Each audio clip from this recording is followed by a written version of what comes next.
सोमयाने तशा पद्धतीने आज विरोधकांना टार्गेट केलं जात असं मला वाटतं. नीट प्रश्न. संजय राऊत त्यांच्यावर मेधा किरीट सोमयाने अब्रुनुकसानीचा दावा ठोकला होता आणि त्यांना 15 दिवसांची कैद आणि 35,000 रुपयांचा दंड ठोठावला होताना असता 2 वर्ष नाही किरीट सोमय्यांनी स्वतः स्पष्ट केलं की मी बोलवता धनी आणि माझा बोलवता धनी कोण आहे तर त्यांनी सांगितलं की देवेंद्र फडणवीस. त्यामुळे आता त्याच्यावर चर्चा न करता आता ज्यांनी त्याचा बोलवता धनी त्यांच्याला जरा थोडं उत्तर तुम्ही विचारतो बरं. आम्हाला तर आश्चर्य वाटतं हे 2 वर्ष का लागली त्यांनी ही सजा ऐकवायला. ज्या पद्धतीने न्यायपालिका चालली त्याच्यावर न बोललेलं बरं आहे. परत एकदा आमदार साहेबांनी आपल्याला सगळं सांगितलं. एकच मुद्दा त्यामध्ये ऍड करतो. 2 दिवसापासून जे पुणे शहरामध्ये थोडासा पाऊस अधिक जरी झाला, नदीचं स्वरूप जे येत आहे त्याचं कारणच हे की भारतीय जनता पक्षाचे जिथे इथं राज्य सरकार असतं तिथं स्थानिक स्वराज्य संस्थेच्या निवडणुका घेत नाही, ज्यामुळे डायरेक्ट युडीला आणि आमदारांना भारतीय जनता पक्षाला हस्तक्षेप करता येतं. आपण जर ह्याचा श्वेतपत्रिका जर काढली तर किती नाले विझवले गेले, किती नाले वळवले गेले आणि किती नाले अरुंद केले गेले बिल्डर लॉबीसाठी. ह्याची जर हिंमत जर आजच्या महानगरपालिकेच्या आयुक्तांना असेल तर त्यांनी पुणे शहराला जी श्वेतपत्रिका सादर करावी. हे असंच काय रस्त्यावर नदीचं स्वरूप आलेलं नाहीये. तुम्ही जिथं इथं बांधकाम दिले, जिथं तुम्ही बोगोटा पत्र दिलं नाही, ऑक्युपेशन सर्टिफिकेट दिलं नाही, तरीही वापर सुरू आहे. हे निवडणुका न घेण्याचं प्रमुख कारण भारतीय जनता पक्षाचं महानगरपालिकेमध्ये स्पष्टपणे भ्रष्टाचार करता येतो. अनेक मोठे ठेके तुम्हाला आणि पुढच्या पत्रकार परिषदेमध्ये त्याचे पुरावे सादर केले जातील. भारतीय जनता पक्षाचे मंत्री आणि त्यांचे मुलं जावई यांनाच मोठे ठेके मिळाले जातात आणि ते कसे रिटेंडर करतात त्याचं सुद्धा उदाहरण आपल्याला लवकरात येईल.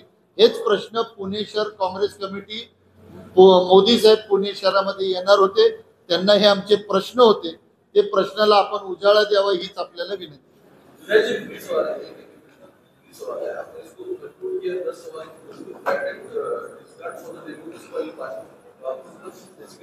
काय साहेबांना विचार.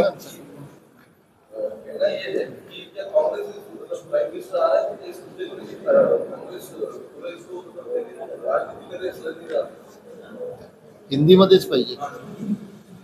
इसे राजनीति अगर कहते तो आज हम आंदोलन खड़ा करते. कांग्रेस पार्टी ने विकास काम के लिए आंदोलन खड़ा नहीं किया क्योंकि पहले ही विलंब हो चुका था मेट्रो स्टेशन के उद्घाटन के लिए. जिस मेट्रो उद्घाटन का 3 साल में काम पूर्ण होना चाहिए था उसे 8 साल लगे हुए हैं और पूना का जो ट्रैफिक कंडीशन है बदहाल हो चुकी है.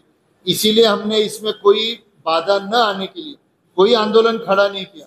मगर आज भी हम यही चाहते हैं कि अगर ऑनलाइन वो अगर ये उद्घाटन कर ले तो ठीक, नहीं तो कल पुणे शहर के ज्येष्ठ नागरिक के हाथ से कल इस मेट्रो का उद्घाटन कांग्रेस पार्टी कर लेगी.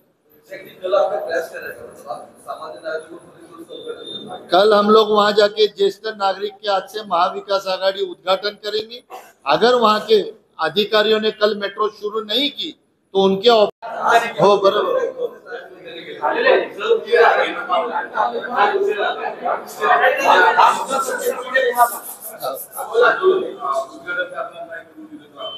पुणे शहर काँग्रेस कमिटीने काल सुद्धा ज्या वेळेला म्हणजे अगोदरच मोदीजींचा दौरा ठरलेला असताना पूर्वी पहिलंच जर मेट्रोला विलंब झालेला आहे. जे मेट्रो 3 वर्षापूर्वी परिपूर्ण झालं पाहिजे होतं त्याला 8 वर्ष लागली.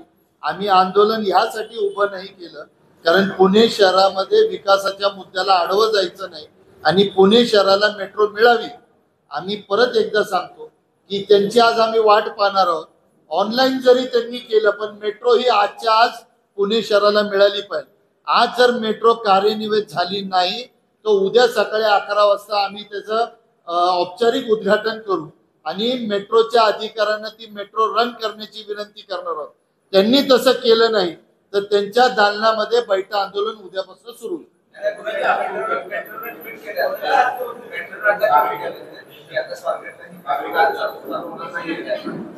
आम्ही तेच सांगतोय जर त्यांनी सुरू झाली नाही जर सांगितलं तर त्यांच्या दालनामध्ये बैठक आंदोलन सुरू होईल.